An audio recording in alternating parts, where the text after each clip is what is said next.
So ಒಂದೊಂದು ಹೆಸರಿನ ಹಿಂದೆನೂ ಕೂಡ ಏನಾದರೂ ಒಂದೊಂದು ಸ್ಟೋರಿ ಇದೆಯಾ ಸರ್? ಯೂಶ್ವಲಿ ಟೈಟಲ್ಸ್ಗಳು ಯಾವತ್ತೂ ನಾನು ಹೇಳೋದು ಇನ್ವಿಟೇಷನ್ ಥರ ಇರಬೇಕು ಮತ್ತು ತುಂಬ ಆಪ್ತತೆ ಅನಿಸ್ಬೇಕು. ಇನಿಷಿಯಲ್ ಫೋಟೋಶೂಟ್ ಅಂತ ಬಂದಾಗ ಸರ್ ಆ ಕ್ಲೋಸ್ ಅಪ್ಪಲ್ಲಿ ಅವ್ರದ್ದೊಂದು ಸ್ಮೈಲ್ ಕ್ಯಾರಿ ಮಾಡಬೇಕು. ಅದೇ ಇದು ಅರ್ಜುನ್ ಜನ್ಯ ಸರ್ ಈ ಸಿನಿಮಾದ ಒಂದು ಮ್ಯೂಸಿಕ್ ಮಾಡ್ತಾ ಇದ್ದಾರೆ.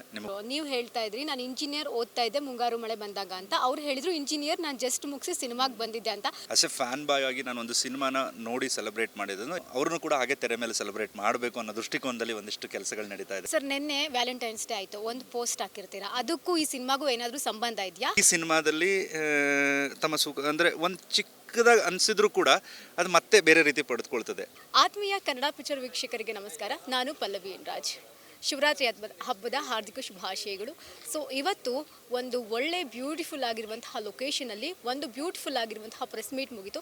ಸೊ ನಿಮ್ಮೆಲ್ಲರಿಗೂ ಗೊತ್ತಿರೋ ಹಾಗೆ ನಮ್ಮ ಗೋಲ್ಡನ್ ಸ್ಟಾರ್ ಗಣೇಶ್ ಅವರು ಸಿನಿಮಾ ರಂಗಕ್ಕೆ ಕಾಲಿಟ್ಟು 20 ವರ್ಷಗಳು ಪೂರೈಸಿದ ಹಾಗೆ ಅವರ 45ನೇ ಸಿನಿಮಾ ತಮ್ಮ ಸುಖಾಗಮನ ಬಯಸುವ ಸಿನಿಮಾದ ಮುಹೂರ್ತ ಇವತ್ತು ನೆರವೇರಿದೆ. ಆ ಸಿನಿಮಾವನ್ನು ನಿರ್ದೇಶನ ಮಾಡ್ತಾ ಇರೋದು ಹೊಂದಿಸಿ ಬರೆಯಿರಿ ಹಾಗೆ ತೀರ್ಥರೂಪ ತಂದೆಯವರಿಗೆ ಸಿನಿಮಾ ಖ್ಯಾತಿಯ ನಿರ್ದೇಶಕರಾಗಿರುವಂತಹ ರಾಮನಹಳ್ಳಿ ಜಗನ್ನಾಥ್ ಸರ್.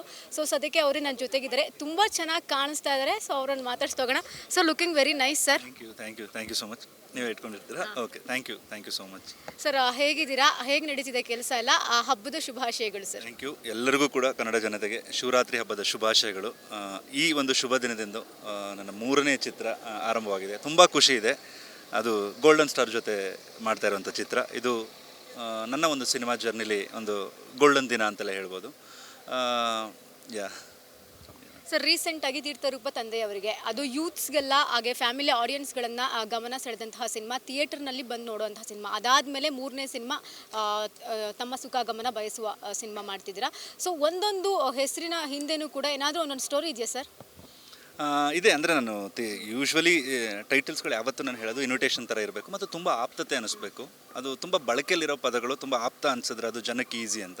ಸೊ ಈ ಟೈಟಲ್ ಏನು ತಮ್ಮ ಸುಖಾಗಮನ ಬಯಸುವ, ಎಲ್ಲರೂ ಕೂಡ ನೋಡಿರ್ತೀವಿ, ಪ್ರತಿಯೊಂದು ಮದುವೆ ಇನ್ವಿಟೇಷನ್ ಕಾರ್ಡಲ್ಲಿ ಇರುತ್ತೆ ಕೊನೆಗೆ ತಮ್ಮ ಸುಖಾಗಮನ ಬಯಸುವ ಅಂತ. ಈ ಚಿತ್ರದಲ್ಲಿ ಯಾರ ಸುಖಾಗಮನ ಬಯಸ್ತಾ ಇರ್ತಾರೆ, ಏನು ಆ ಕ್ಯಾರೆಕ್ಟರ್ಗಳೇನು, ಈ ಜರ್ನಿಲಿ ಎಂದು ಗಣೇಶ್ ಸರ್ ಮತ್ತು ಆ ಪಾತ್ರಗಳು ಹೇಗೆ ಈ ಇದರಲ್ಲಿ ತಮ್ಮ ಸುಖಾಗಮನ ಬಯಸೋಕೆ ಹೇಗೆ ರಿಲೇಟೆಡ್ ಇರುತ್ತೆ ಅನ್ನೋದನ್ನು ನೀವು ನೋಡ್ತೀರಾ. ಅದರಲ್ಲಿ ಟೈಟ್ಲ್ಗಳು ಯಾವತ್ತೂ ಆಪ್ತತೆ ಇರಬೇಕು ಅನ್ನೋದು ಒಂದೇ ನನ್ನ ಉದ್ದೇಶ. ಸರ್ ಈ ಸಿನಿಮಾಕ್ಕೆ ಗಣೇಶ್ ಸರ್ ಯಾಕೆ ಅಂತ? ಇಲ್ಲ, ಈ ಥರದೊಂದು ಕತೆ ಅಂತ ಅಂದ್ಕೊಂಡಾಗ ಗಣೇಶ್ ಸರ್ ಈಗ ನಮ್ಮ ಇದರಲ್ಲಿ ಅಂದರೆ ನಾನು ಹೇಳ್ತಾ ಇರೋದು ಅದೇನೆ. ಯಾಕೆಂದರೆ ನಾನು ಮುಂಗಾರು ಮಳೆ ಅಂತ ಸಿನಿಮಾನ ನಾನು ಹೈಯೆಸ್ಟ್ ಥಿಯೇಟ್ರಲ್ಲಿ ನೋಡಿದ್ದು. ನಾನು ಇಂಜಿನಿಯರಿಂಗ್ ಓದ್ತಾ ಇರ್ಬೇಕಾದ್ರೆ ವಿ ಸೆಲೆಬ್ರೇಟೆಡ್ ಹಿಮ್.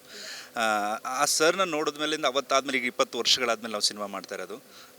ಅದನ್ನು ನಾವು ಅಲ್ಲಿ 20 ವರ್ಷ ಸರ್ ಸಿನಿಮಾಗೆ ಇಂಡಸ್ಟ್ರಿಗೆ ಬಂದಿರೋದಲ್ಲ, 20 ವರ್ಷ golden star celebrate, the 20 years of golden star ಅಂತ ಈ ಸಿನಿಮಾ ಮುಖಾಂತರದಿಂದ ನಾವು ಸೆಲೆಬ್ರೇಟ್ ಮಾಡ್ತಾ ಇರೋದು. ಸೊ ಹಾಗಾಗಿ ಆಮೇಲೆ ಈ ಸ್ಕ್ರಿಪ್ಟ್ಗೆ ಬಂದಂಥ ಗಣೇಶ್ ಸರ್ ಬಿಟ್ಟರೆ ನನಗೆ ಅಂತ ಅನಿಸಿದ್ದು he is the perfect. May be ಆ ಕತೆ ಮತ್ತು ಪಾತ್ರನೂ ಕೂಡ ಅದು ಪಡ್ಕೊಂಡು ಬಂತು ಮತ್ತು ಅವರೇ 100% ಅವರೇ ಆಪ್ಟ್. ಸರ್ ಮುಂಗಾರು ಮಳೆ ಸಿನಿಮಾದಲ್ಲಿ ಗಣೇಶ್ ಸರ್ ಒಂದು ಚಾಕ್ಲೇಟ್ ಬಾಯ್ ಥರ ಕಾಣಿಸ್ಕೊಂಡಿದ್ರು. ಈ ಸಿನಿಮಾದ ಪೋಸ್ಟರ್ ನೋಡ್ತಿದ್ದಂಗೆ ನನಗೆ ಅದೇ ರೀತಿ ಅನ್ನಿಸ್ತು. ಅಂದರೆ ಒಂದು ಲವ್ ಸ್ಟೋರಿ ಬ್ರೇಕಪ್ ಏನಾದರೂ ಇರ್ಬೋದು ಸರ್? ಇಲ್ಲ, ಅದೆಲ್ಲ ಮುಂದಿನ ದಿನದಲ್ಲಿ ಹೇಳ್ತೀನಿ. ಅಂದರೆ ಕ್ಲೋಸಪ್ಪು ಮತ್ತು ಫೋಟೋಸ್ ಬಗ್ಗೆ ಹೇಳಿದಾಗ ಯಾವತ್ತೂ ಸರ್ದೊಂದು ಸ್ಮೈಲ್ ಇದೆ, ಒಂದು ಆ ಕ್ಲೋಸಪ್ಪಲ್ಲಿ ಒಂದು ಬೇರೆ ರೀತಿ ಕಾಣ್ತಾರೆ. ಸೊ ನನಗೆ ಇನಿಷಿಯಲ್ ಫೋಟೋಶೂಟ್ ಅಂತ ಬಂದಾಗ ಸರ್ ಆ ಕ್ಲೋಸಪ್ಪಲ್ಲಿ ಅವ್ರದ್ದೊಂದು ಸ್ಮೈಲ್ ಕ್ಯಾರಿ ಮಾಡಬೇಕು. ಇಟ್ಸ್ ಟೂ ಅಪೀಲಿಂಗ್ ಆ್ಯಂಡ್ ಅದೊಂದು ಆಪ್ತತೆ ಅನಿಸುತ್ತೆ. ಆಗ ಅವರು ತಮ್ಮ ಸುಖಾಗಮನ ಬಯಸುವಂಥ ಅವ್ರು ಆಡಿಯನ್ಸ್ಗೆ ಹೇಳ್ದಂಗೂ ಅನಿಸುತ್ತೆ ಅನ್ನೋದಕ್ಕೂ ದೃಷ್ಟಿಕೋನದಲ್ಲಿ ಇದು ಮಾಡಿದ್ದು. ಆ ವಿಂಟೇಜ್ ಎರ ಇತ್ತಲ್ಲ, ಸೊ ಇದನ್ನೆಲ್ಲ ಒಂದಿಷ್ಟು ಪ್ರಯತ್ನ ಇದನ್ನು ಮಾಡಿದ್ದೀವಿ. ಸರ್ ಇನ್ನೊಂದು ಗಣೇಶ್ ಅವರ ಸಿನಿಮಾ ಅಂತ ಬಂದಾಗ ಮೇಜರ್ಲಿ ಹಿಟ್ ಆಗೋದು ಸಾಂಗ್ಸು. ಸೊ ಈ ಸಿನಿಮಾದಲ್ಲಿ ಮ್ಯೂಸಿಕ್ ಡೈರೆಕ್ಟರ್ ಯಾರು, ಜೊತೆಗೆ ಸಾಂಗ್ಸ್ ಎಲ್ಲ ಏನಾದ್ರು ಡಿಸ್ಕಷನ್ ಏನಾದರೂ ಆಗಿದೆಯಾ? ಆಗ್ತಾ ಇದೆ. ಈ ಸಿನಿಮಾದ ಇನ್ನೂ ಟೆಕ್ನಿಕಲ್ ಟೀಮ್ನೆಲ್ಲ ನಾವು ಇದು ಮಾಡ್ತಾ ಇದ್ದೀವಿ. ಈಗ ಸದ್ಯಕ್ಕೆ ಅದೇ ಅರ್ಜುನ್ ಜನ್ಯ ಸರ್ ಈ ಸಿನಿಮಾದ ಒಂದು ಮ್ಯೂಸಿಕ್ ಮಾಡ್ತಾ ಇದ್ದಾರೆ. ನಿಮ್ಗೆ ಗೊತ್ತು ಅರ್ಜುನ್ ಜನ್ಯ ಸರ್ದು ಅವರು ಯಾವ ರೀತಿ ಹಿಟ್ ಸಾಂಗ್ಗಳನ್ನ ಮ್ಯೂಸಿಕಲ್ಲಿ ಕಂಪೋಸರ್ ಕೊಟ್ಟಿದ್ದಾರೆ ಕನ್ನಡ ಚಿತ್ರರಂಗಕ್ಕೆ ಅಂತ. ಇನ್ ದಟ್ ವೇ ನಾನು ಕೂಡ ಬ್ಲೆಸ್ಡ್ ಅಂತ ಒಂದು ಲೆಜೆಂಡರಿ ಮ್ಯೂಸಿಕ್ ಡೈರೆಕ್ಟರ್ ಜೊತೆ ಕೆಲಸ ಮಾಡ್ತಾ ಇರೋದು ತುಂಬ ಖುಷಿ ಇದೆ. ಇವನ್ ಅವ್ರ ಕಾಂಬೋನಲ್ಲೂ ಕೂಡ ಕೃಷ್ಣ ಪ್ರಣಯಸಕ್ಕೆ ತುಂಬ ದೊಡ್ಡ ಮಟ್ಟದ ಹೆಸರು ಮಾಡಿತ್ತು ಅವ್ರದ್ದಲ್ಲಿ. ಮತ್ತು ಗಣೇಶ್ ಸರ್ ಸಿನಿಮಾಗಳು ಅಂತಂದ್ರೆ ಹಾಡುಗಳಿಗೆ ವಿಶೇಷವಾದ ಸ್ಥಾನಗಳಿರ್ತದೆ. ಸೊ ಈ ಸಿನಿಮಾದಲ್ಲೂ ಕೂಡ ಅಷ್ಟೇ ಜವಾಬ್ದಾರಿ ಇದೆ, ಅಷ್ಟೇ ನೀಟಾಗಿ ಒಂದಿಷ್ಟು ಸಾಂಗ್ಗಳನ್ನ ಕೂಡ ಚೆನ್ನಾಗಿ ಆಗಬೇಕು ಅಂತ ಆ ನಿಟ್ಟಿನಲ್ಲಿ ಕೆಲಸ ಮಾಡ್ತೀವಿ. ಆಗಲೇ ಪ್ರೆಸ್ ಮೀಟಲ್ಲಿ ಹೇಳ್ತಾ ಇದ್ರು, ನೀವು ಹೇಳ್ತಾ ಇದ್ರಿ ನಾನು ಇಂಜಿನಿಯರ್ ಓದ್ತಾ ಇದ್ದೆ ಮುಂಗಾರು ಮಳೆ ಬಂದಾಗ ಅಂತ. ಅವ್ರು ಹೇಳಿದ್ರು ಇಂಜಿನಿಯರ್ ನಾನು ಜಸ್ಟ್ ಮುಗಿಸಿ ಸಿನಿಮಾಗೆ ಬಂದಿದ್ದೆ ಅಂತ. ಸೊ ಇಬ್ಬರು ಕೂಡ ಇಂಜಿನಿಯರ್ಸೇ ಸೇರಿಕೊಂಡು ಒಂದು ಸಿನಿಮಾ ಅಂತಂದರೆ ಅದು ಯಾವ ರೀತಿ ಬರ್ಬೋದು, ಏನು ಎಕ್ಸ್ಪೆಕ್ಟೇಷನ್ ಇಟ್ಕೋಬೋದು? ಅಂದರೆ ಇಲ್ಲಿ ಅಂದರೆ ಸರ್ ಹೇಳಿದ್ರು ಅದನ್ನು ಇಬ್ಬರು ಒಂದು ಬೇರೆ ರೀತಿ. ಅಂದರೆ ನಾನು ಹೇಳಕ್ಕೆ ಹೊರಡ್ತಾ ಇರೋದೇನು ಅಂದರೆ ಗಣೇಶ್ ಸರ್ನ ಯಾವ ಆಸ್ ಎ ಫ್ಯಾನ್ ಬಾಯ್ ಆಗಿ ನಾನು ಒಂದು ಸಿನಿಮಾನ ನೋಡಿ ಸೆಲೆಬ್ರೇಟ್ ಮಾಡಿದ್ದನು. ಇದನ್ನು ನೀವು ಇಮ್ಯಾಜಿನ್ ಮಾಡಿ, ಓಕೆ ನಾನು ಹೇಗೆ ಸೆಲೆಬ್ರೇಟ್ ಮಾಡಿದನು, ಐ ವಾಂಟ್ ಅವ್ರನ್ನೂ ಕೂಡ ಹಾಗೆ ತೆರೆ ಮೇಲೆ ಸೆಲೆಬ್ರೇಟ್ ಮಾಡಬೇಕು ಅನ್ನೋ ದೃಷ್ಟಿಕೋನದಲ್ಲಿ ಒಂದಿಷ್ಟು ಕೆಲಸಗಳು ನಡೀತಾ ಇದೆ. ವಿ ಶುಡ್ ಸೆಲೆಬ್ರೇಟ್ ಹಿಮ್ ಇಂದೇನು ಗೋಲ್ಡನ್ ಸ್ಟಾರ್ ಏನು ಆನ್ ಸ್ಕ್ರೀನ್ ಅನ್ನೋದನ್ನು ಇದು ಮಾಡಬೇಕು ಅಂತ. ಸರ್ ಮೇಜರ್ಲಿ ಲಾಸ್ಟ್ ಕ್ವೆಶ್ಚನ್ ಇದು. ಸೊ ಅವ್ರ ಸಿನಿಮಾದಲ್ಲಿ ಇನ್ನೊಂದು ಅಟ್ರಾಕ್ಟಿವ್ ಆಗೋದು ಅಂದರೆ ಹೀರೋಯಿನ್ಸ್ ಯಾರು ಅನ್ನೋ ಒಂದು ಪ್ರಶ್ನೆ. ಸೊ ಈ ಸಿನಿಮಾಗೆ ಹೀರೋಯಿನ್ಸ್ ಇರ್ತಾರಾ? ಇದ್ದರೆ ಯಾರನ್ನೆಲ್ಲ ನಾವು ನಿರೀಕ್ಷೆ ಮಾಡಬಹುದು? ಇಲ್ಲ, ಹೀರೋಯಿನ್ಸ್ ಇರ್ತಾರೆ, ಅಫ್ಕೋರ್ಸ್ ಇದ್ದೇ ಇರ್ತಾರೆ. ಸೊ ಹಾಗಾಗಿ ಇನ್ನೂ ಆ ನಿಟ್ಟಿನಲ್ಲಿ ಒಂದಿಷ್ಟು ಡಿಸ್ಕಷನ್ ಆಗ್ತಾ ಇದೆ. ಆಮೇಲೆ ಕತೆ ಕೇಳಿದವ್ರು ಎಲ್ಲರೂ ಕೂಡ ಈ ಸಿನಿಮಾದನ್ನು ಕತೆನ ಇಷ್ಟಪಟ್ಟು ಹೀರೋಯಿನ್ಸ್ಗಳು ಕೆಲವರು ಮಾತಾಡಿದ್ದಾರೆ. ಈಗ ಈ ಸಿನಿಮಾದಲ್ಲಿ ಮಾಡ್ತೀವಿ ಅಂತ ಹೇಳ್ತಾ ಇದ್ದಾರೆ. ಒಂದಿಷ್ಟು ಡಿಸ್ಕಷನ್ಸ್ ಆಗಿದೆ.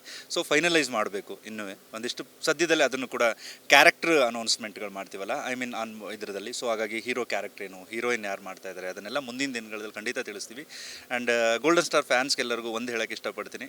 ಆ್ಯಂಡ್ ನೀವು ಖಂಡಿತ ಏನು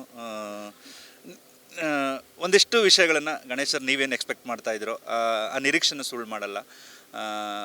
ಒಂದು ಪ್ರಯತ್ನನ ತುಂಬ ಹಾನೆಸ್ಟಾಗಿ ಮಾಡಿ ಈ ತಮ್ಮ ಸುಖಾಗಮನ ಬಯಸುವ ಚಿತ್ರವನ್ನು ಅವ್ರ ಫ್ಯಾನ್ಸ್ಗಳಿಗೆ ಮತ್ತು ಇಡೀ ಕನ್ನಡ ಜನತೆಗೆ ಈ ಚಿತ್ರದ ಮುಖಾಂತರ ಅವ್ರನ್ನ ನಾನು ವೆಲ್ಕಮ್ ಮಾಡೋಕ್ಕೆ ಬಯಸ್ತೀನಿ, ಗೋಲ್ಡನ್ ಸ್ಟಾರ್ ಫ್ಯಾನ್ಸ್ಗಳನ್ನ. Thank you sir. ನಿನ್ನೆ ವ್ಯಾಲೆಂಟೈನ್ಸ್ ಡೇ ಆಯಿತು, ಒಂದು ಪೋಸ್ಟ್ ಹಾಕಿರ್ತೀರಾ, ಅದಕ್ಕೂ ಈ ಸಿನಿಮಾಗೂ ಏನಾದರೂ ಸಂಬಂಧ ಇದೆಯಾ? ಹಾಗೆ ವ್ಯಾಲೆಂಟೈನ್ಸ್ ಡೇಗೆ ಯೂತ್ಸ್ಗೆ ಏನಾದರೂ ಒಂದು ಟಿಪ್ಸ್?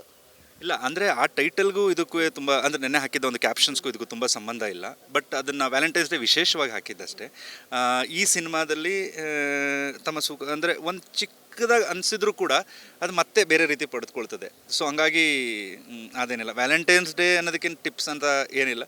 ಅಂದರೆ ಇದೆ ತಮ್ಮ ಸುಖಾಗಮನ ಬಯಸುವ ನನಗೆ ಪ್ರತಿಯೊಬ್ಬ ಪೇರುಗಳು ಹಾಗೆ ಇರಿ, ತಮ್ಮ ಸುಖಾಗಮನ ಬಯಸ್ತಾ ಒಬ್ಬರದು ಪರಸ್ಪರ ತಮ್ಮ ಸುಖಾಗಮನ ಬಯಸಿ. ಪ್ರೀತಿ ಅಂದರೆ ನಿಮ್ಮ ಪ್ರಕಾರ ಅಂದರೆ ಪ್ರೀತಿ ಅಂದರೆ ವ್ಯಾಖ್ಯಾನನೇ ಇಲ್ಲ ಆ್ಯಕ್ಚುಲಿ, ಏನೂ ಹೇಳೋಕ್ಕಾಗಲ್ಲ. ಅಂದರೆ ಒಂದು ಕಾರಣ ನೀಡೋಕ್ಕೆ ಹೋದರೆ ಎಲ್ಲೋ ಇದಾಗುತ್ತೆ. ಅಂದರೆ ಒಂದು ಗೊತ್ತಿಲ್ಲ ಅಂದರೆ ಅಂದರೆ ಇಷ್ಟೇ ಇದು ಪ್ರೀತಿ ಆಳ. ಯಾಕೆಂದರೆ ಒಬ್ಬೊಬ್ರಿಗೂ ಒಂದೊಂದು ಪ್ರೀತಿ ಒಂದೊಂದು ರೀತಿಯ ಇದರಲ್ಲಿರುತ್ತೆ. ಸೊ ಹಾಗಾಗಿ ವ್ಯಾಖ್ಯಾನಕ್ಕೆ ನಿಲುಕದ ಒಂದು ಬಂಧವೇ ಒಂದು ಪ್ರೀತಿ ಅನ್ಬೋದು. ಥ್ಯಾಂಕ್ ಯು ಸರ್, ನಮ್ಮ ಕಡೆಯಿಂದ all the best. Thank you sir. ನೋಡಿದ್ರಲ್ವಾ, ಇದು ಜಗನ್ನಾಥ್ ಅವರ ಮಾತಾಗಿತ್ತು. ಕ್ಯಾಮ್ರಾ ಪರ್ಸನ್ ಅರುಣ್ ಜೊತೆಗೆ ಪಲ್ಲವಿ ಎನ್ ರಾಜ್, ಕನ್ನಡ ಪಿಕ್ಚರ್.